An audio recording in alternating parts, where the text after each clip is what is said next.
కానీ కేసీఆర్ తిడితే మాత్రం అరే పొట్టుడా నేను చెప్తున్నా, రెండేళ్లే నీ టైం అంతా, రెండేళ్ల తర్వాత మళ్ళా గులాబీ జెండా ఎగురుడు పక్క. మొక్కుకో, ఎంతమంది దేవుళ్ళు ఉన్నారో అంతమంది దేవుళ్ళకు మొక్కుకో. కానీ నువ్వు పాతాళంలో దాక్కున్నా నీకు మాత్రం ఉంటదిరా పొట్టుడా. కేసీఆర్ అంటే మాత్రం విడిచిపెట్టాం, మా కార్యకర్తలను అంటే కూడా విడిచిపెట్టాం.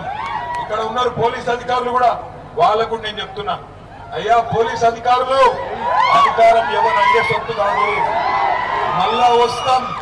ఇప్పుడు ఎవరైతే నగరాలు చేస్తుండ్రో తోకలు కట్ చేసే బాధ్యత పెట్టుకొని ఉండండి, అతి చేయకండి. ఎమ్మెల్యే సీఎం వాళ్ళు వీళ్ళు కూడా చెప్పిన నాగమాగం చేయకుండ్రి. అమాయకులైన మా కార్యకర్తల నాయకులను ముట్టుకుంటే విడిచిపెట్టాం, తప్పకుండా ఎంబడబడతాం, బరాబర్ ఎంబడబడతాం. తెలంగాణ బిడ్డలం, రేషం ఉన్నోళ్ళం, ఉద్యమంలోకి వెళ్ళి వచ్చిన వాళ్ళం, సింగరేణి గడ్డ మీదకి వెళ్ళి